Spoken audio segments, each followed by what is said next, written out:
ဣတိပိသောဘဂဝါအရဟံသမ္မာသမ္ဗုဒ္ဓော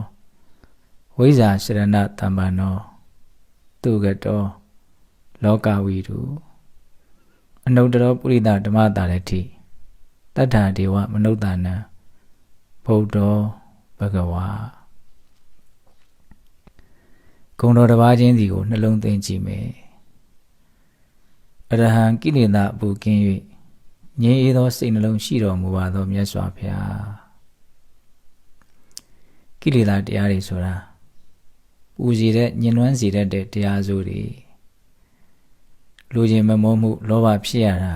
ပူလောင်နေစိတ်တိုင်းမကြမှုဒေါသတွေဖြစ်ရတာပူလောင်နေ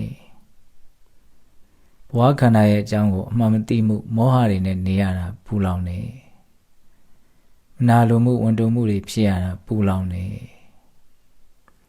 အဲ့ဒီလိုပူလောင်တဲ့ကိလေသာတရားတွေဟာမြတ်စွာဘုရားရဲ့တဏ္ဍာမှာဘာတစ်ခုမှမဖြစ်တော့ဘူးအရဟတမေဉာဏ်နဲ့အမြင့်ပြတ်ပဲတတ်ပြီးပြီဘလောက်မမောစရာကောင်းတာနဲ့တွေ့မြတ်စွာဘုရားမှာလောဘဖြစ်တယ်ဆိုတာမရှိဘူးဘလောက်မကျေနပ်စရာကောင်းတာနဲ့တွေ့မြတ်စွာဘုရားမှာဒေါသဖြစ်တယ်ဆိုတာမရှိဘူးအဲ့လိုပူတဲ့လောင်တတ်တွေမရှိလို့မြတ်စွာဘုရားရဲ့စိတ်နှလုံးဟာပဂတိငြိမ်းအေးတော်မူတယ်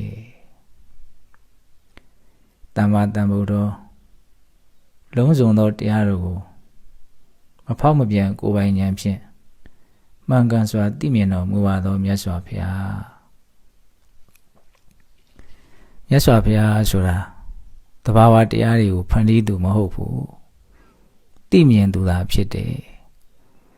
သဘာဝတရားတွေရဲ့အကြောင်းကိုပြည့်စုံအောင်သိမြင်နားလည်သူသာဖြစ်တယ်ဒါတွေကဆင်းရဲကြောင်းတရားဒါတွေကတော့ချမ်းသာကြောင်းတရား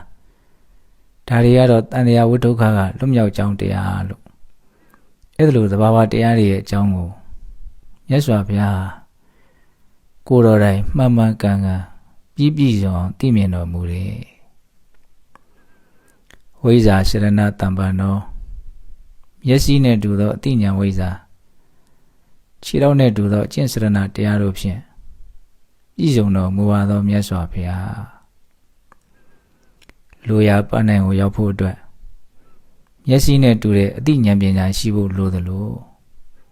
ခြေထောက်နဲ့တူတဲ့အကျင့်စရဏတရားနဲ့လည်းပြည့်စုံဖို့လိုတယ်အသိရောအကျင့်ရောနှစ်ခုလုံးပြည့်စုံမှလူရခီးကိုရောက်နိုင်တာမြတ်စွာဘုရားဟာဝိဇ္ဇာနဲ့လည်းပြည့်စုံတော်မူတယ်စရဏတရားနဲ့လည်းပြည့်စုံတော်မူတယ်သူကတော်တတ္တဝါတို့ဟာအကျိုးများကြောင်းဟုတ်မှန်သောစကားကောင်းကိုသာမြတ်စွာတော်မူပါသောမြတ်စွာဘုရားမြတ်စွာဘုရားဟာဘုရားဖြစ်တဲ့ညကစပြီးတော့ပြိဋိဘံစံတဲ့ညထိဒီညနှစ်ညကြားမှာ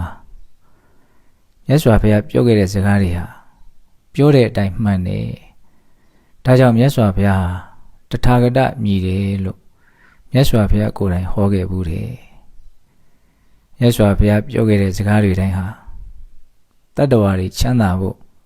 အကျိုးရှိဖို့ကြီးပဲလောကဝိတုလောကအလုံးကိုသိမြင်တော်မူပါသောမြတ်စွာဘုရားမြတ်စွာဘုရားလုံးစုံသောလောကကိုသိမြင်တော်မူတယ်တဲ့တတ္တလောကလို့ဆိုတဲ့တတ္တဝါတွေအကြောင်းကိုအသေးစိတ်ပြည့်စုံအောင်သိမြင်တော်မူတယ်ဒီတတ္တဝါဟာဘာကြောင့်ဒီလိုဖြစ်နေတာသူ့အကြိုက်ကဘယ်လိုသူ့စရိုက်ကဘယ်ပုံအကုန်စင်သိတယ်တတ္တဝါတူးချင်းစီရဲ့ကိလေသာအထူပါသူတော်ကောင်းတက်ခံအနုအယက်အရာအလုံးကိုခေစီတင်ညာသိတော်မူတယ်သင်္ခါရလောကလို့ဆိုတဲ့ယုံ nant ရဲ့အကြောင်းကိုလည်းပဲအသေးစိတ်အကုန်ရှင်သိမြင်တော်မူတယ်ရုပ်တည်နံနေ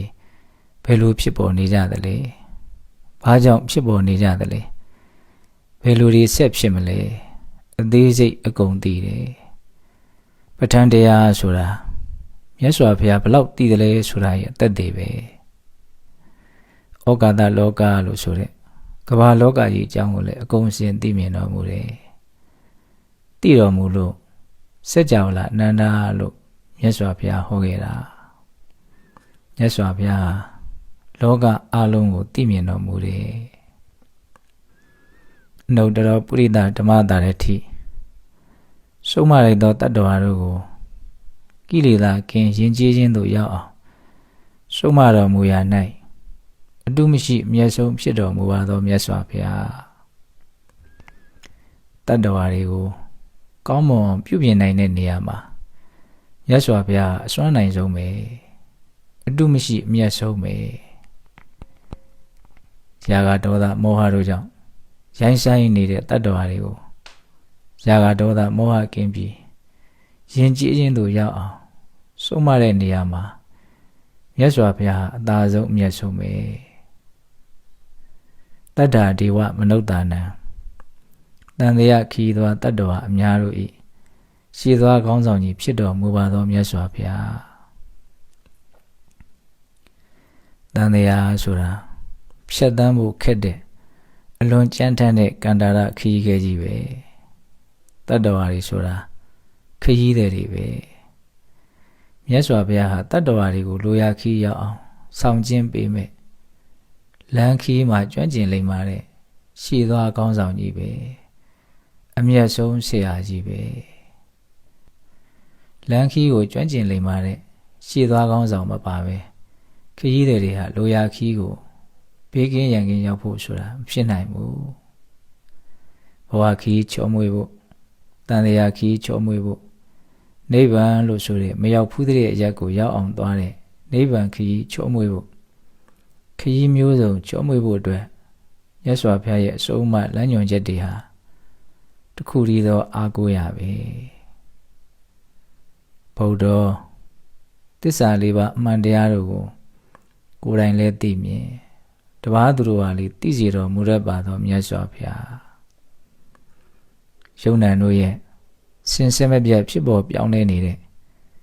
ဒီဘဝဒီဖြစ်စဉ်ကြီးဟာဆင်းရဲမှုတသက်ကြီးပဲလို့ဘဝရဲ့ဒုက္ခသစ္စာသဘောကိုမြတ်စွာဘုရားဟာသိတော်မူတယ်လိုချင်မှုရချင်မှုဖြစ်ချင်မှုတဏှာလောဘဆိုတာဆင်းရဲခြင်းရဲ့အကြောင်းတရားအမှန်ပဲလို့လောဘရဲ့သမုဒိယသစ္စာသဘောကိုသိမြင်တော်မူတယ်အဲ့ဒီလောဘကိုလည်းအကျွင်းမဲ့ပယ်တတ်တော်မူတယ်လောဘငြိမ်းခြင်းသည်ဆင်းရဲခြင်းရနိဗ္ဗာန်ပဲလို့လောဘကုန်ခန်းခြင်းရဲ့និရောဓသစ္စာသဘောကိုသိမြင်တော်မူတယ်အဲ့ဒီនិရောဓသစ္စာကိုလည်းမျက်မှောက်ပြုတော်မူတယ်တဘာဝတရားတွေရဲ့အကြောင်းကို